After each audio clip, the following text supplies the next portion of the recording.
Welcome to Get Moving TV. I'm Dr. Chris Landon and serve as your host. We've already had one acting workshop lesson under our belts with Karen Carlson, really learning what it's like to be behind the lights.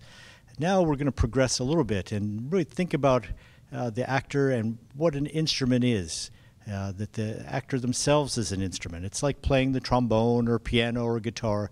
You really need to know your body and your emotions and be able to draw from within yourself. So during this next segment, Karen Carlson and our students from VACE, we're going to be learning a little bit more about what it's like to be in an actor's studio. So Ventura, let's get moving.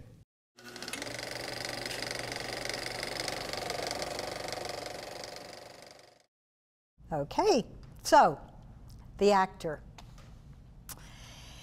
All right, this is probably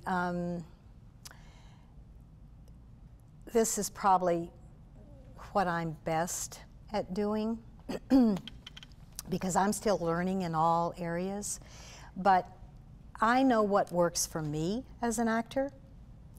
So what I try to do in my workshops, not try, I think I do it, is I help you find what works for you as an actor. So my feeling is that, and Doc said it in his introduction, you play a piano, you learn the piano, you learn the keys, you learn the chords. You play a violin, you learn the strings, you learn that you need to know everything to be a primo player. As a dancer, as a painter, you have to learn your craft and learn your instrument. Well, as an actor, this is it. And in the workshops that I teach, rarely would I ever be sitting. I usually, especially for actors, because, and I hope that this doesn't throw you, that I'm standing, this is your instrument. And you need to know it from top to bottom. You need to know physically, emotionally, you need to know space. How much space do you fill as a human being, as a person, as just the person you are? So that now you've created a role. I know about pretty good how much space that I fill. My personality, Karen, how much I fill. But I'm playing Miss Pendergast, and she's a librarian, and she's never been married, and she's really actually very shy, and she has a hard time looking people in the eye because of things that happened in her past. And books, oh gosh, she loves books because she can just go into that book and be somebody else, somewhere else. So look what's happened. The space around me has tightened. Physically, it has tightened. That ain't me. But you cannot, as an actor, get to that place if you don't know this instrument first. Know what your capabilities are. Could I play Miss Pendergast? You bet your buttons I could, and I have. I have. Can I play? Well, there's not a lot that I couldn't play. Could I play a 5'4" little granny? No, I'm 5'9". No, I don't think, because specifically they want 5'4". So as Stella, one of our wonderful students that studied with Stella, as Stella would say, you have to know that if they're looking for Falstaff, do you know who Falstaff is in Shakespeare? We have much to learn. Falstaff is a wonderful character in Shakespeare. He's usually thought of as very jovial and fat and robust, and so if you're 6'2" and weigh 102 pounds, chances are you're not going to get Falstaff unless it's a really avant-garde production. So she says you need to know your limits as a character. Doesn't mean that you can't try for it. and bring something to it. Just chances are that if you're depending on getting that job or hoping to get that job and you don't, it's because you didn't physically fit. Probably. All right. So, as an actor, I think before you start to learn that instrument, you need to know, what is your motivation? What is it about acting that what is it you hope to be as an actor or to do? I believe that as an actor, you would want to just perform something that is beyond you, I guess, in a sense. Is that what you want to do? Yeah, that's what I like. I like that feeling. Great. Nathan?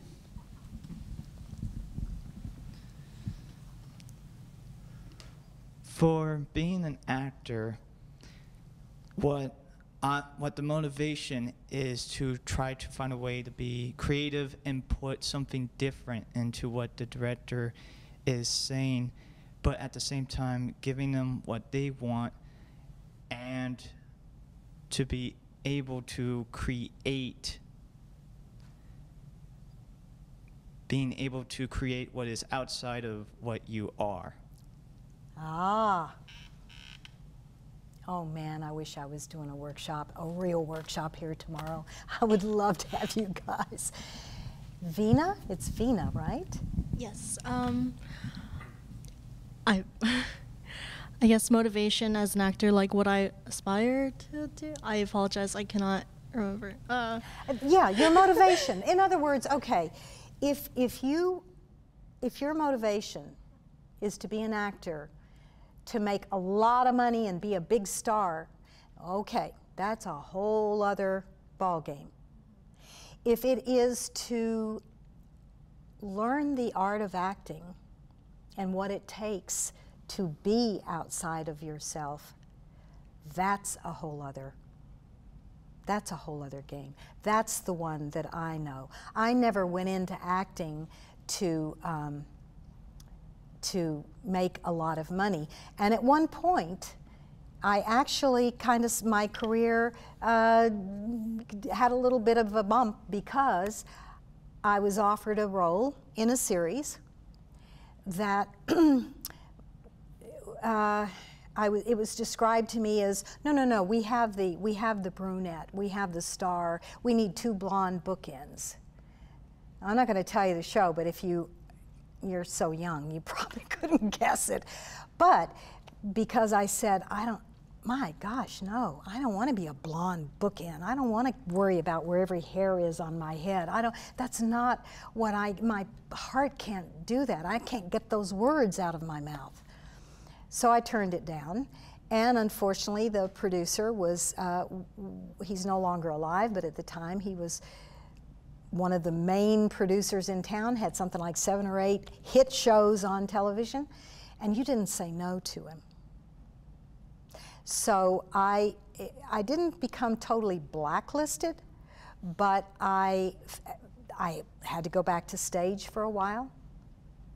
I also took work in independent film. I worked my way until my talent could not be denied because I was good. I was good at what I did. And a producer or a director who had either worked with me or wanted to work with me, excuse me, they knew they could get the performance that they needed in the amount of time that they had, and they weren't going to have to worry about not bringing in the butter, so to speak. All right? There's a blog site that my son has built for me. And I'm not interested in promoting myself. That's not what it's about. What it was about, the reason we did it, he wanted to do it, was because I do keep getting asked to teach classes because the people I studied with, the masters that I studied with, are all gone. There is a class called masters.com, and right now, as actors, you can go online and you can take that. There are only 2 actors that are on it at this point. Dustin Hoffman, that's no mincemeat, and Kevin Spacey. They're the only 2 actors at this point. But for $90, I think it's $90. You can take this class and see what it takes to get inside an actor's head of that caliber. I mean, they're both, my gosh, icons, sort of. So the thing is that what I do teach, not a lot of people do anymore. And so I keep getting asked. And the thing is that I want to pass on skills that I've learned. Anything that I happen to know that I can pass on, it's a gift to be able to give it. It's a gift to me. So it's very easy. It's KarenCarlson.org. If you go, there's a whole introduction. It's called the 7 Essential Acting Exercises, which I was going to go through today, but we do not have enough time to go through all of them. But if you go to that site, and then when you go to the site, look under, because you know it's like home, about, contact. Under the thing that says shop, there's another one that, and there's a whole list of things. There's one at the bottom that says, thank you, your free download. And that free download is this. And what it does is, I printed it out last night just so that you could see. It's not, I mean, it's not that much, but it's basically taking 7 things and giving you insight on, for instance, how to, you've got to watch movies, guys. You've got to watch as many movies as you can. Good movies, quality movies. Know the classics. Know, there are some wonderful films now, wonderful. But I'm not as interested in the, how do I say it? Film is it's a reflection of what's going on in our society. We all know that. And right now there is just so much darkness and brutality. And some of the films that, even if they're brutal, but I learn about either what our nation did, what our men did, the sniper movie. My gosh, you know, hard as heck. I've never been able to sit through Schindler's List. I can only make it about 5-6 minutes into the film. I can't do it. It emotionally, I am so in touch with my emotions, what I believe, and who I am at this point. And that's one of the nice things. The older you get and the more you work on your instrument, the more comfortable you are that, hey, this is it. What you see is what you get. Priorities, you know. Young, you're still to learn. You're still to learn. I would love to know things that you've experienced in your life. Filipinan? Yes? Yes, I'm Filipina. What a beautiful race. Really, and so much we could learn from. I'm studying, right now I'm studying the Lakota and the Arapaho, especially the Arapaho, for the script that I'm working on. So I'm trying to find the Arapaho language. It's going to be hard as heck for my actor, unless they are 100% Arapaho, to be able to speak what I have found and written. As an actor today, you cannot know just one language. And I'm not saying you have to know Arapaho, but you need to know French, you need to know, because film is international. It is a huge international. All right. One of the things that I talk about is how you have to be willing to remove the mask. We all walk around with certain masks to protect us. No one wants to be rejected. Everybody wants to feel that I have value. So in order to be accepted, and because maybe our background or things that happened weren't so great, we put on these masks that make us acceptable to someone. But as an actor, you have to learn to be able to peel those masks off. So I do all kinds of exercises to help you be comfortable with who you are. Then I would suggest finding a mentor or a teacher. Study, study, study, study, study everything. Oh my gosh, that whole world out there is one big teacher. For instance, body language. And let's say you're working on a character,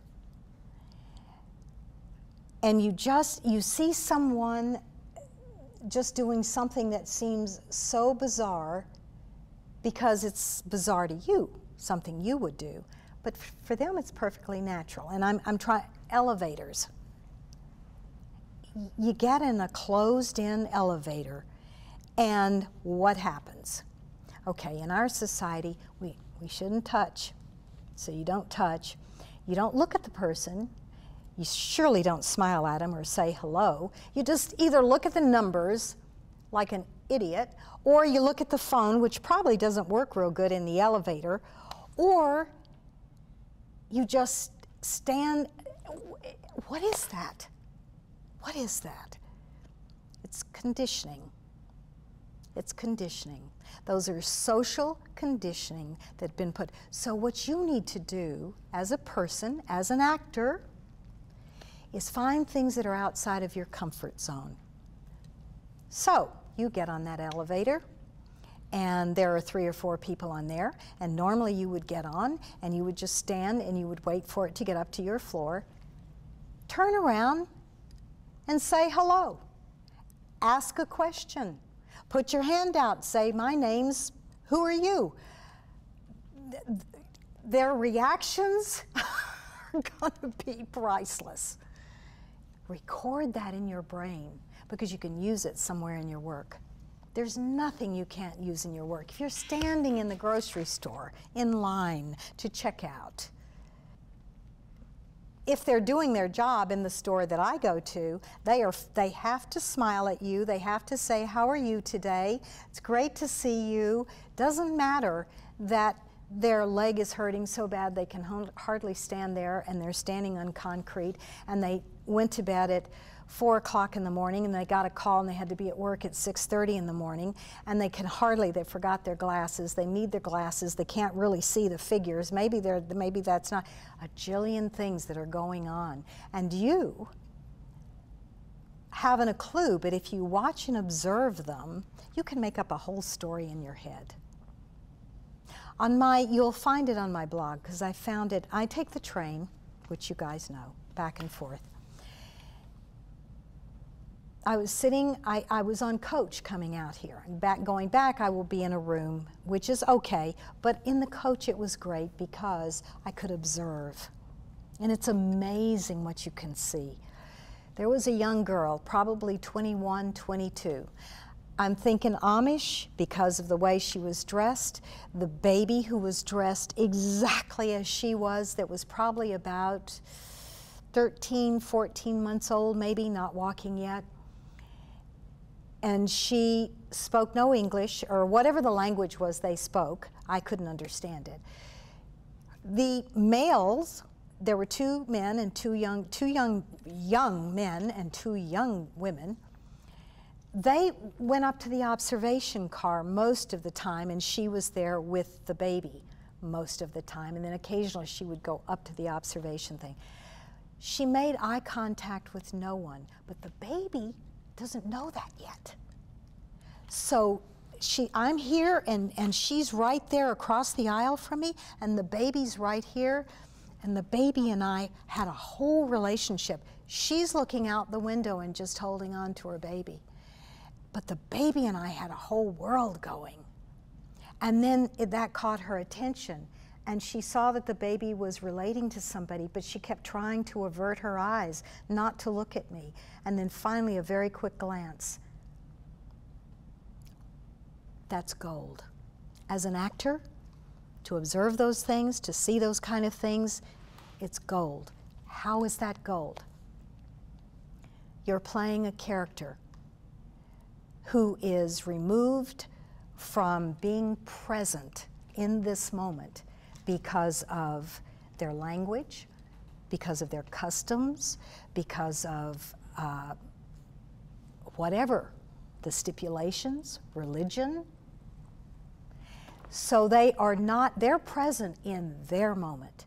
And her moment was out that window. Whatever was going, she looked like a painting with the light behind her.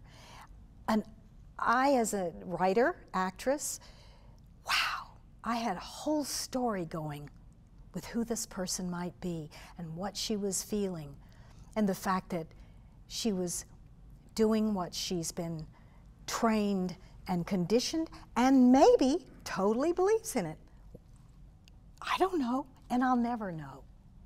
I'll never know, because I wouldn't intrude on that. That is her space. Okay, so observation. Anywhere, everywhere, observe, observe, observe, because you can always feed that into a character. I want to say this before it just hit my brain. If you work as an actor, all actors have a different way of working. Have tremendous respect for how that other actor works. If somebody sits over to themselves, don't invade their space, unless maybe at lunch or something, if that's what you're wanting. Just be respectful of other actors and the way they work.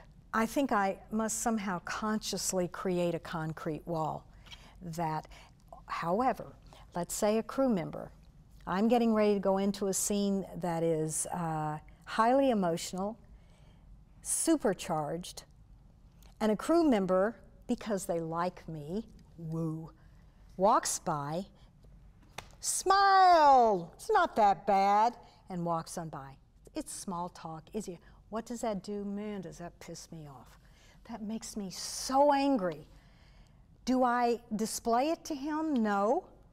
What I do is I hold it, and when I'm on that set and I have to have that explosive emotional moment, pow, I'm there. I'm there. And all I did was feed off him.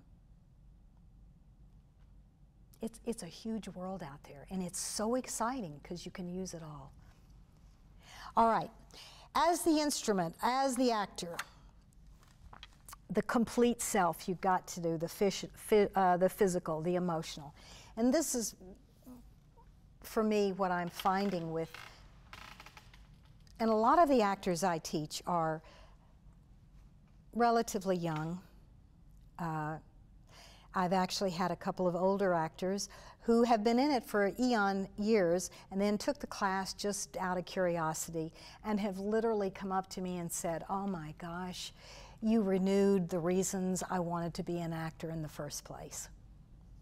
So, one of the things I'm very adamant about is learning our senses. This is an emotional truth inside of us. My truth is different for me than yours, Nathan, yours, Adam. But through my senses, I know what emotion I need to get to, and I can tap into it.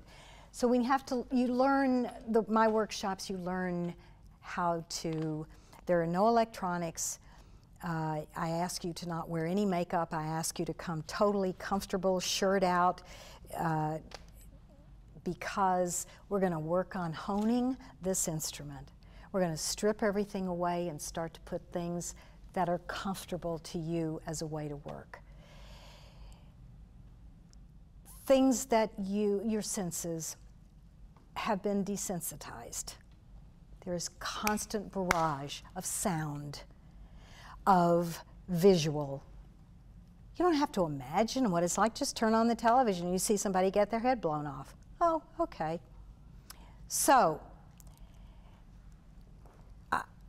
I need you to be aware. Go sit in a field. Go sit in a field. Go sit somewhere where there are, it's hard to find today. It's very hard to find. But you can find some place where there's grass, textures. What does it feel like? What does it feel like to sit on sand at the ocean and hear the waves? And what does it feel like on your skin? And what are you seeing? And what are you smelling? The ocean's a great place to become in touch with all your senses. And what does that do to you? What does that sound do to you? What does that smell do to you? For me, the ocean is, I can stand there and I can duck the waves and I feel a sense of everything coming inside of me and washing me out and cleansing me, and now I can go back and I can deal with the taxes and the money and the kids and the, you know, that's what the ocean is for me. I don't live near the ocean anymore, so I have to find other ways, and I have. Oh my gosh, I cannot believe it, guys. We're out of time. You just have to come to a workshop. Ventura, you've just heard what it's like acting. We've got real tears here on stage. It's time for you to come on down to Ventura Adult Continuing Education. Learn about acting, but come see what we do down here. There's lots of different occupations. So Ventura, it's time for you to get moving.